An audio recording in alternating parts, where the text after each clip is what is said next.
We are still living in a toxic, racist time, and a lot of black people in general seems to not see the bigger picture. Where I work at, there are still a lot of black people who has the mentality where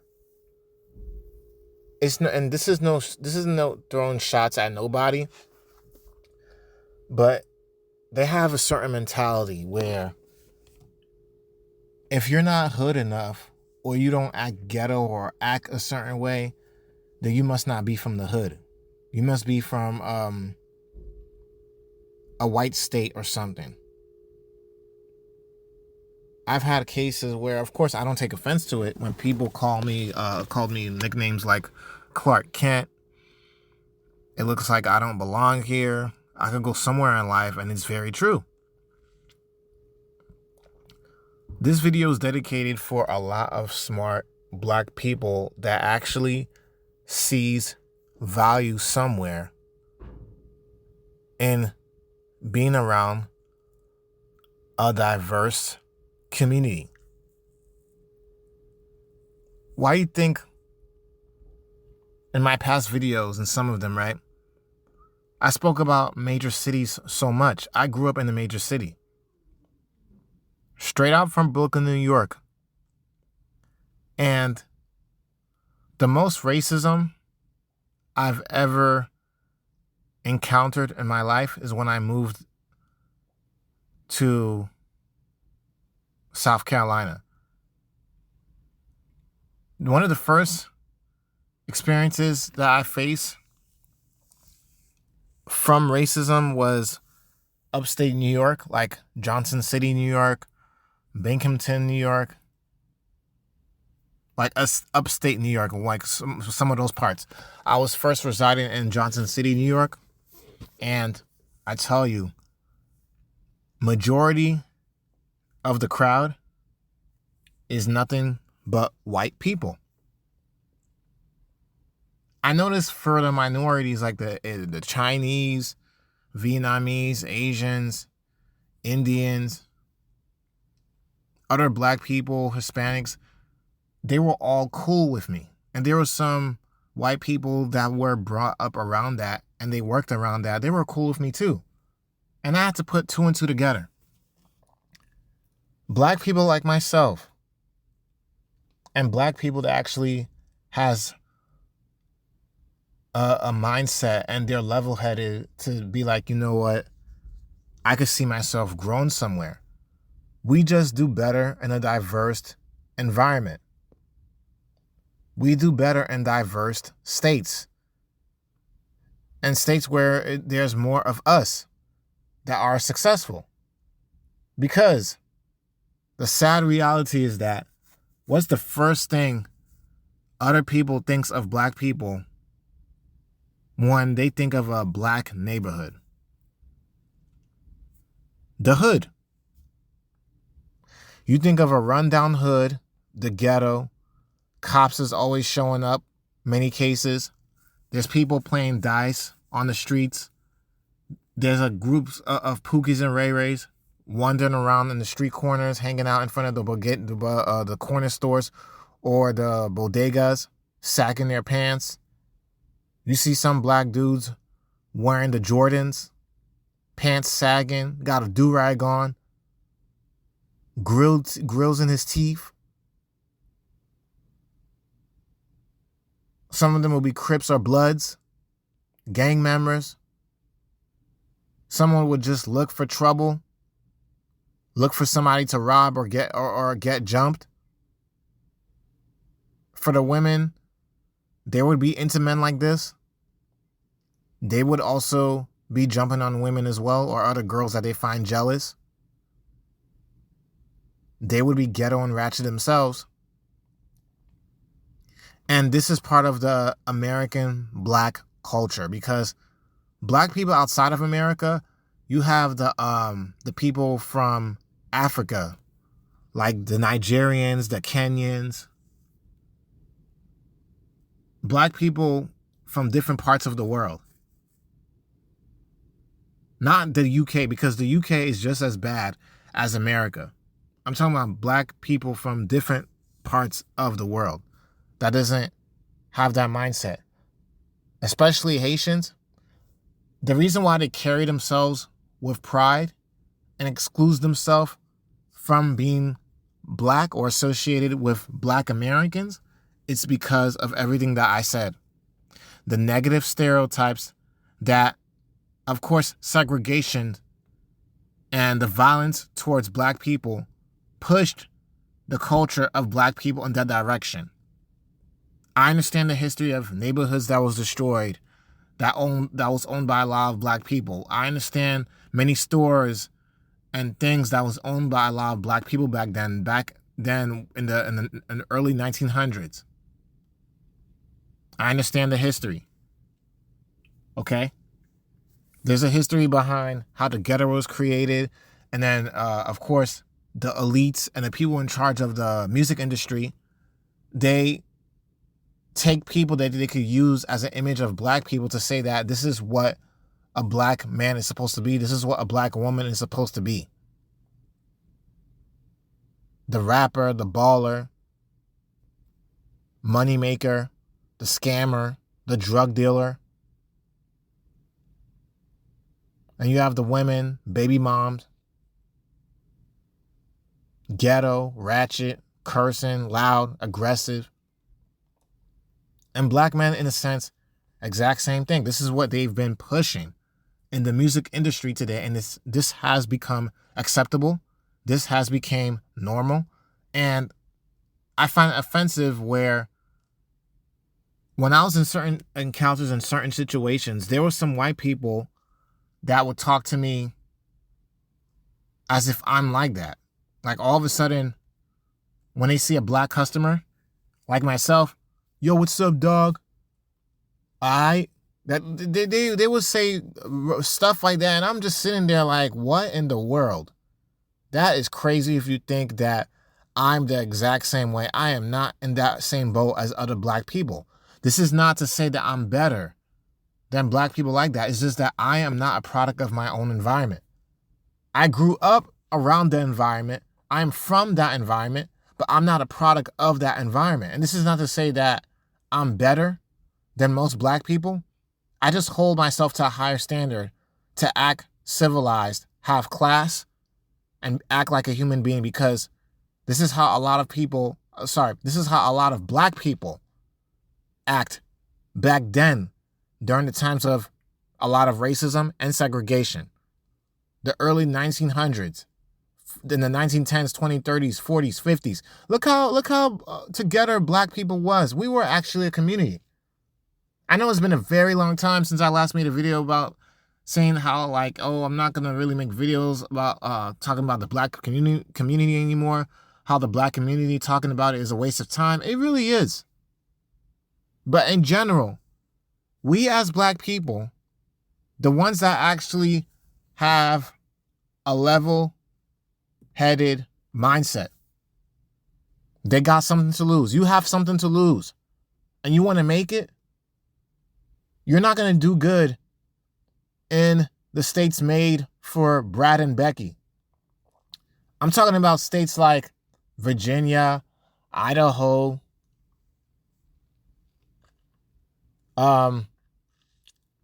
Maine, upstate New York, Washington in certain parts. We don't do good in rich white neighborhoods. We don't do good in states like Connecticut.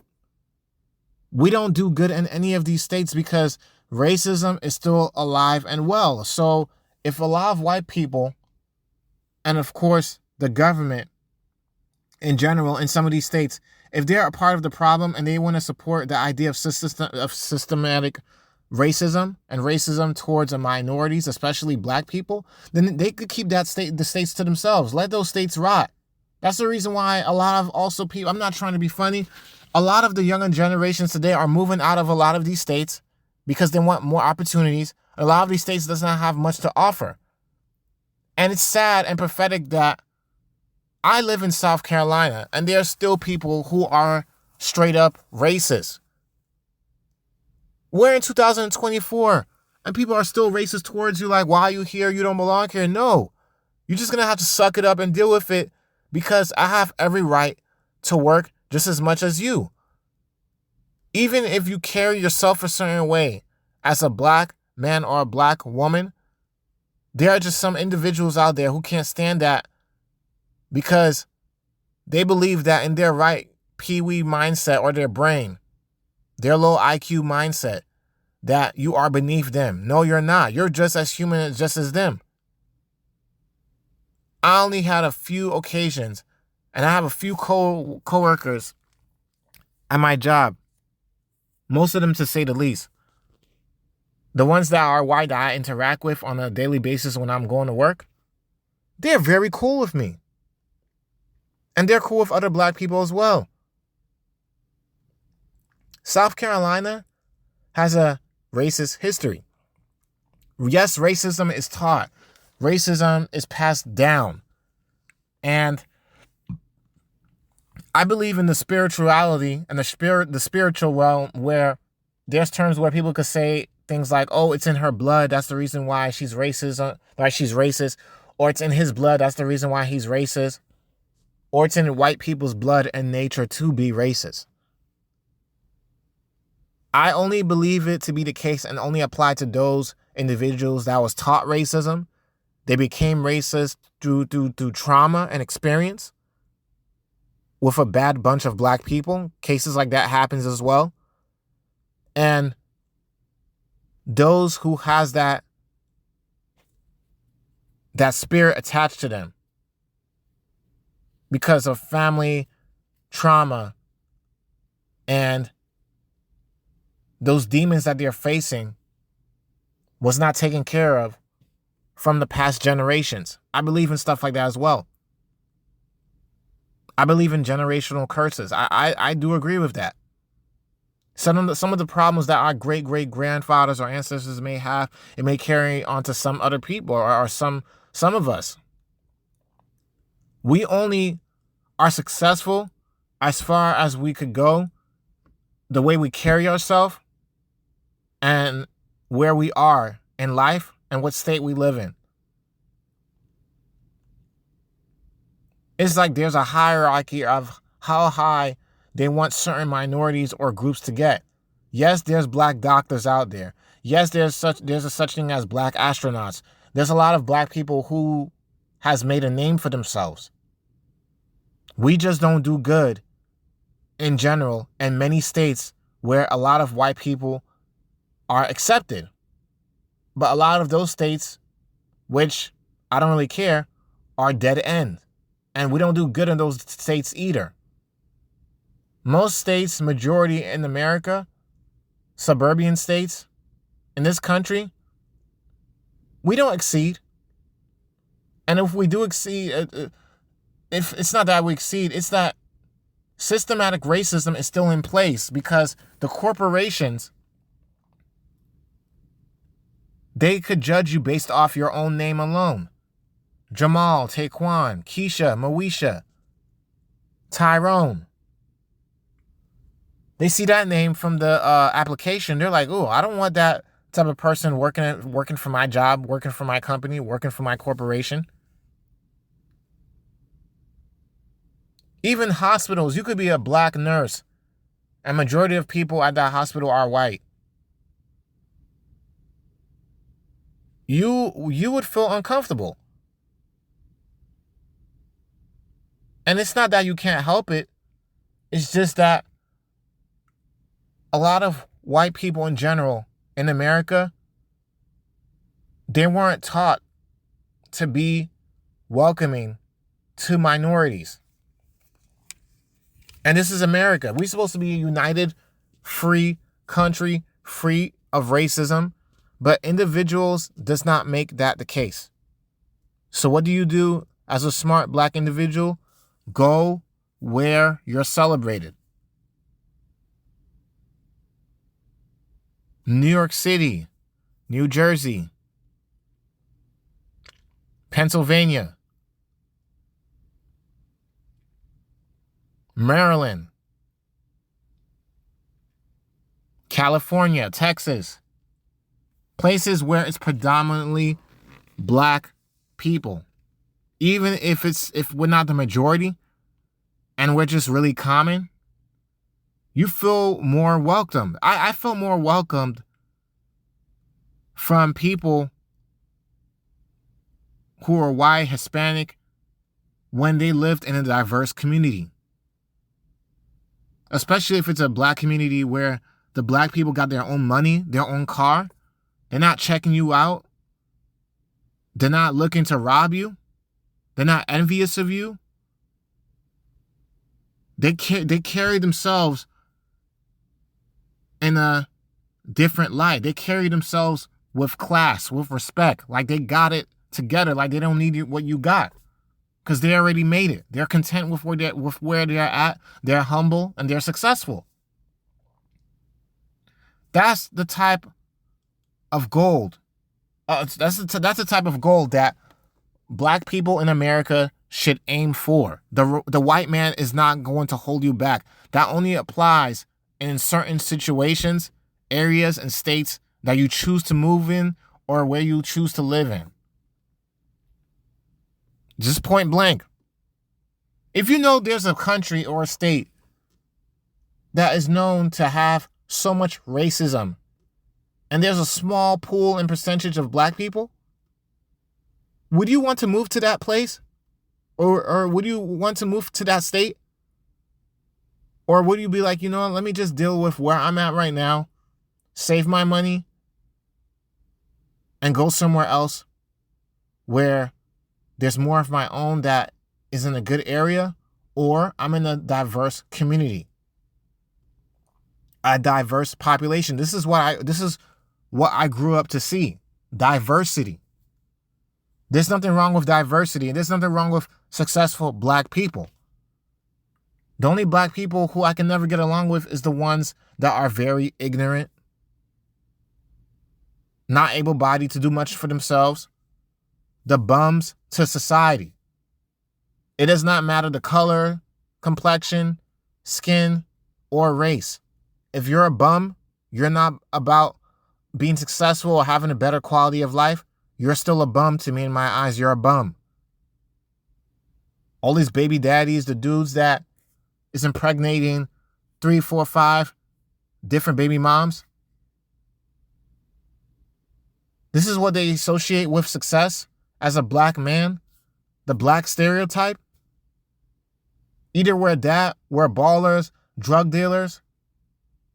And I can't hate on the ballers because at least they got themselves together. They got money. They have a career. But I'd rather be different, not associate my life based off what society standards want me to be as a black man. I've heard tons of racist comments.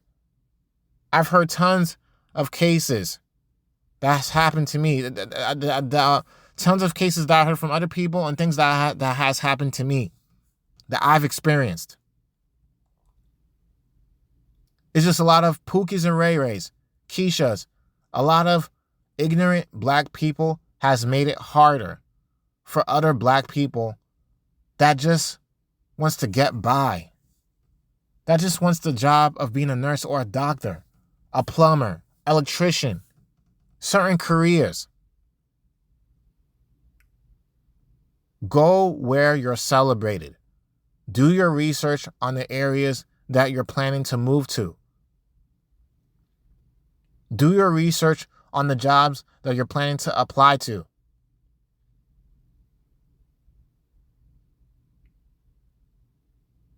Think about it that way.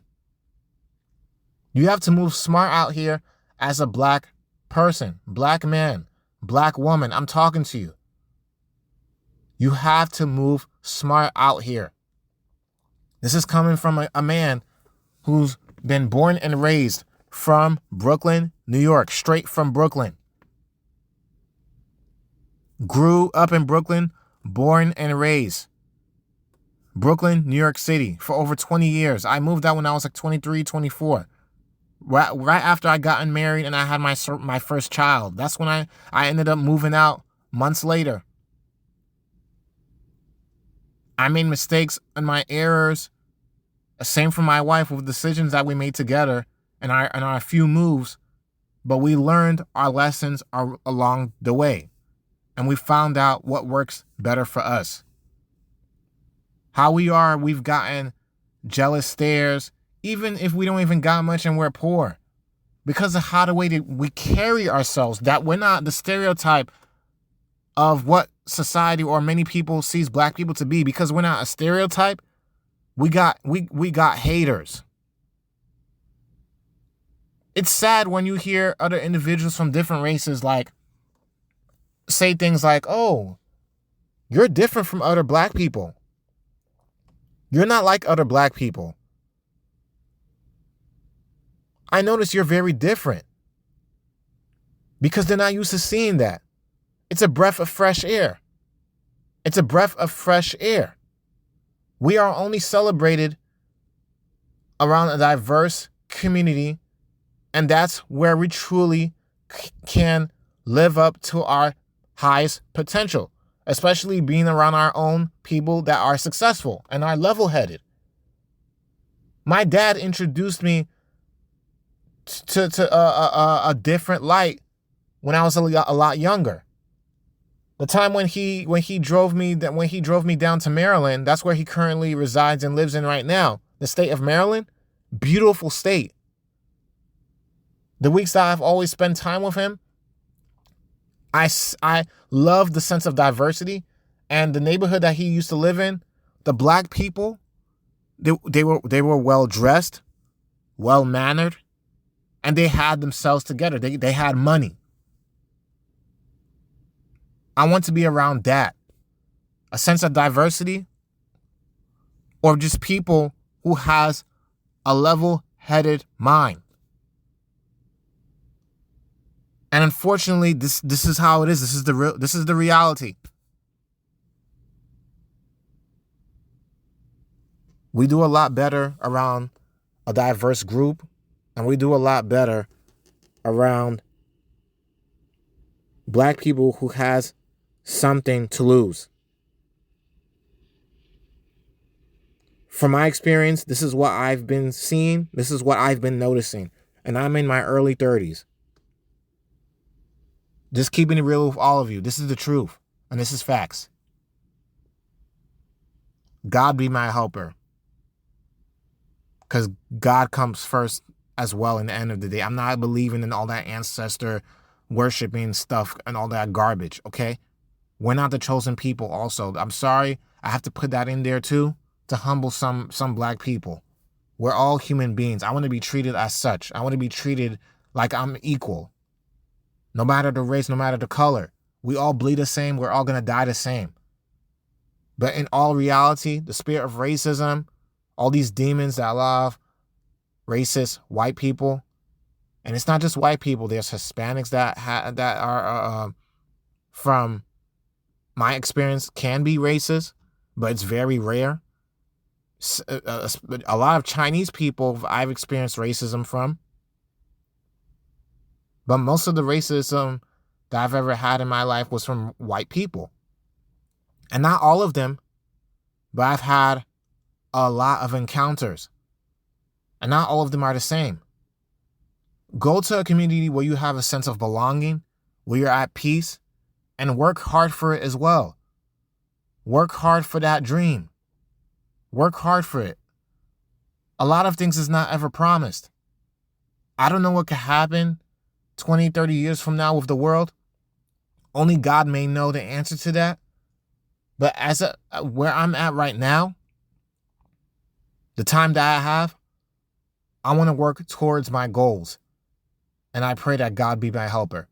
Black people in general, we only do good in areas where we are celebrated and we don't have ignorant black people that are jealous and envious of you. Crabs in the barrel, people with a crabs in the barrel mentality that wants to hold you back because they think being caught up in the system, listening to social media society about how the black man, the black woman should be.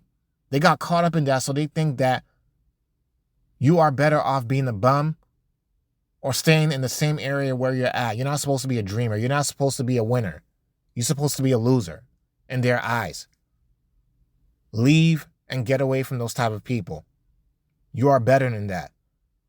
I have a sense of belonging being around a sense of a community where there's diversity, there's culture, and there's some sense of peace. Especially being around well-educated, put together, highly classed black people. It's all about how you carry yourself and how you move and where you go to. Think about it. Casual Talk here. Peace out. Let me know what you think.